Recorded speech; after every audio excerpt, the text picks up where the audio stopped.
Welcome. In this video, we're going to be solving the third Ethernaut challenge called CoinFlip.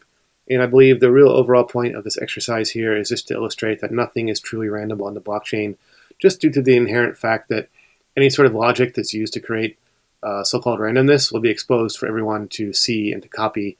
And then by having access to the logic that creates the randomness, you could actually use that same logic to predict the whatever's supposed to be random ahead of time.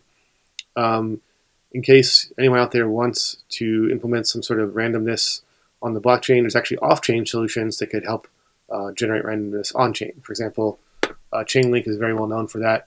I have not used this API solution myself. However, I would love to get into it in another video. If anyone wants to see that, just let me know in the comments, and I could go ahead and make a video of implementing this off-chain solution for creating randomness. But basically, Chainlink's VRF is a provably fair and verifiable random number generator that enables smart contracts to access random values without compromising security or usability. So essentially, using this off-chain solution, you can generate randomness on-chain if needed.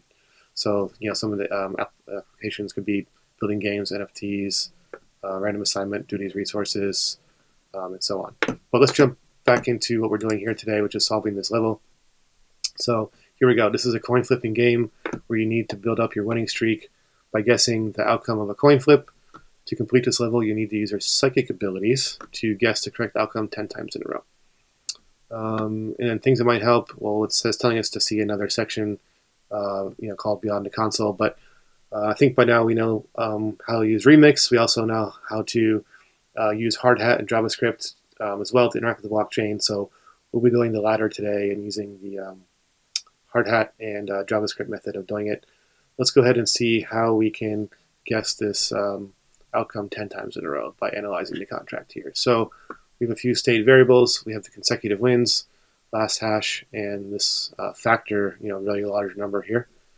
In the constructor, consecutive wins is being initialized to 0. And here's where all the random logic is, the flip function.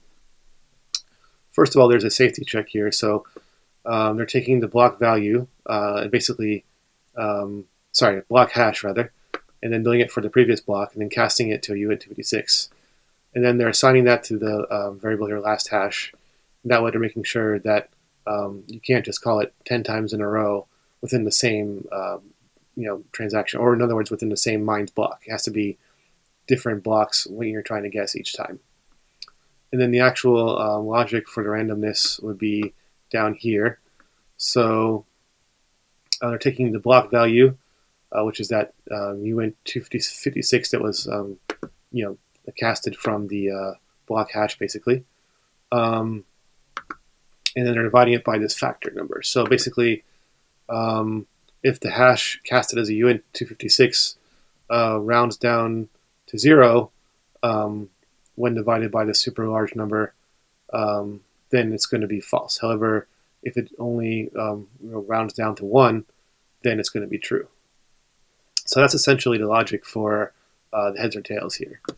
And then here they're saying if you guessed correctly, the consecutive wins will be incremented. If not, then it gets set back to 0 again. You have to start all over again. So let's go ahead and copy this, and then we're going to basically take this flip function and modify it so that we can use it to predict the outcome of the coin flip ahead of time.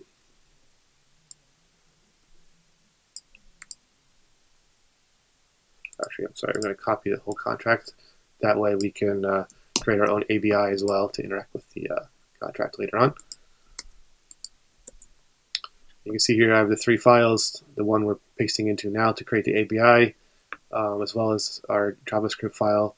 And here's where we're going to put our own attack contract. So let's actually do our own attack contract next. I'm just going to copy all this, then I'm going to modify it. So it's first of all rename this to CoinFlip attack. We don't need to keep track of the consecutive wins or last hash. We can get rid of those. And in the constructor, we're just going to pass in the address of the deployed instance for the CoinFlip contract. So we're going to call that target. And we need to store that in a state variable here. Since it's not going to change, might as well make this immutable.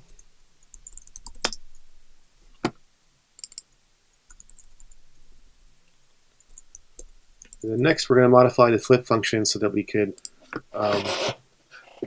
predict the outcome. But first, let's go ahead and make an interface using this function signature so that we can interact with the actual CoinFlip contract as well. So we're going to say interface, and then we're going to call the interface CoinFlip. And then all interface functions need to be external, so we're going to change that there. And we just need to add a semicolon. And then we're going to call this predict flipped here. We don't need to pass in anything.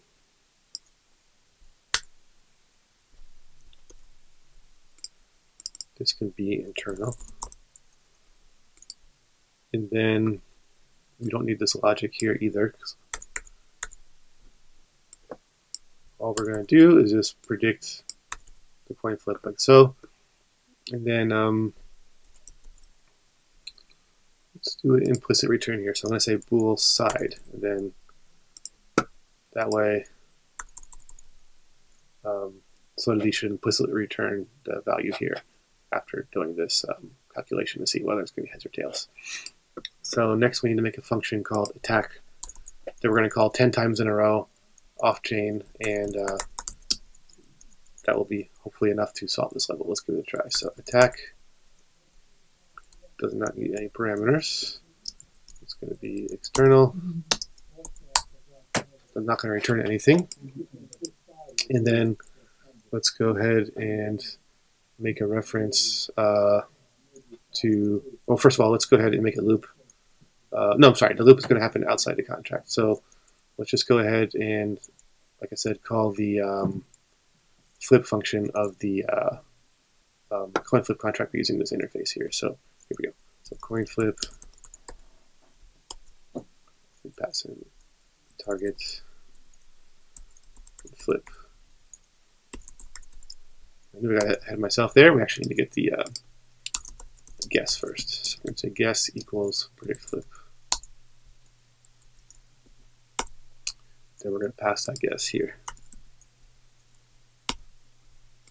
Okay. And I think this is just, we're going to have a warning about how this can be a view only function. Let's see. Yeah, so let's just make this view only to suppress that warning. Okay. Then this should essentially do it for what we need from our attack contract. So we're just going to deploy this. Then we're going to call this attack function 10 times in a row off-chain in 10 consecutive transactions. But we also need to deploy this contract first. So we're going to do that using Ignition, Hardhat Ignition. It's a kind of a newish way of deploying contracts. It's kind of flexible. It allows you to have a more more flexible type of deployment architecture, so that you can deploy contracts in sequence and also call functions immediately after deployed. So it's useful if you have some sort of very specific logic that needs to be executed in a very specific way to ensure that there's no vulnerabilities in your contract as you're deploying it.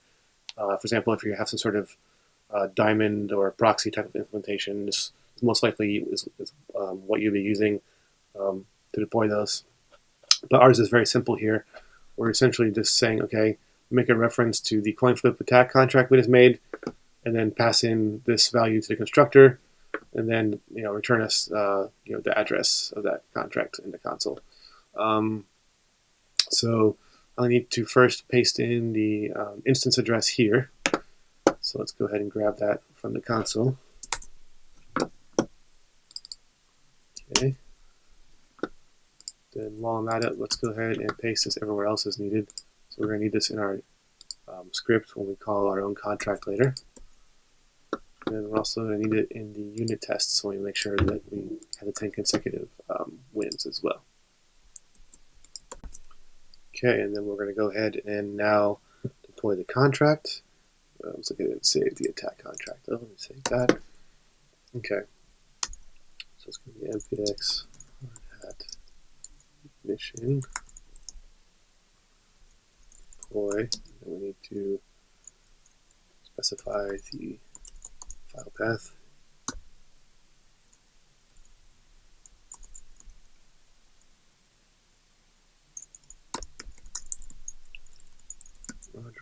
then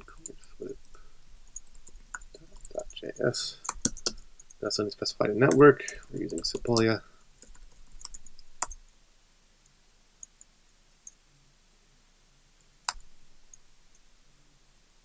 This might take a moment, but when it's finished, we should be seeing the contract address right here. All right, and there it is. So let's go now and code up our script to call the attack contract. We'll use this address here. And actually, a lot of the logic here we can copy from one of the previous levels. If you were following along out there for the previous ones, this all should seem familiar anyway. So we essentially just need to create a provider, make an instance of our wallet, and then make a reference to the contract itself by passing in the ABI of the contract as well as our wallet instance. And then we just call it whatever function we're using. We need to call it, that is. And we always want to, at least on the testnet, we just want to pass in a gas limit and price that will give us hopefully a priority to get our transaction approved faster, as well as avoid any sort of bricked gas errors that Ethers might throw at us. If we're doing this on main, then of course, then we definitely want to use some sort of logic to predict the gas more exactly, like calling some sort of scanner API to get the current priority price, and also using Ethers to predict the price ahead of time. But in any case, let's get back to it. I'm just going to copy this, and then I'll be modifying it for our needs here. So the provider won't change. The wallet's not going to change. We just simply want to just refactor this contract reference a little bit. So instead of Fallout contract from the previous level, it's going to be CoinFlip attack contract. As you can see, I already put the ABI import here. So we just want to change the address, and then we can keep the ABI here. It's the same name we used previously anyway. And then also the wallet is not going to change either. Then we want to change the contract name here. And also our function is called attack. Another difference here is that we also will be running this 10 times in a row. So this might take a little while to execute, but nonetheless, let's do it. So let's make a for loop.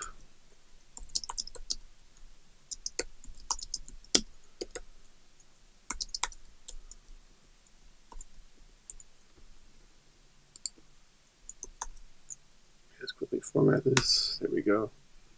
And then actually this should have been inside the for loop as well. Oops. There we go. And this also needs to be called, CoinFlip attacks right there. Oops, never mind. Okay, cool. So this should be it. So let's go ahead and try running this now. Like I mentioned, this might take a moment, so let's see what happens.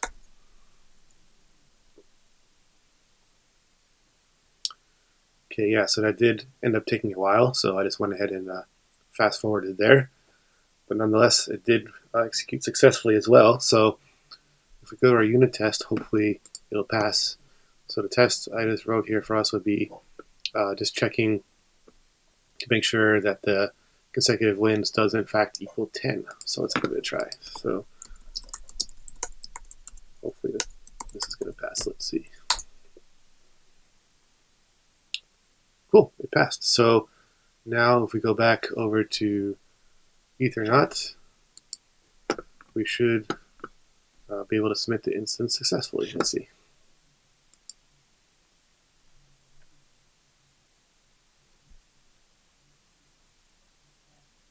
So you're not as busy, gas prices are high. So if this ever happens to you and you don't care about spending extra testnet tokens, then what we can do is just, I believe there's somewhere in here to edit this. Oh yeah, right here, little edit button. And then we can set the aggressive price. And hopefully that'll help ours get approved faster. Let's see.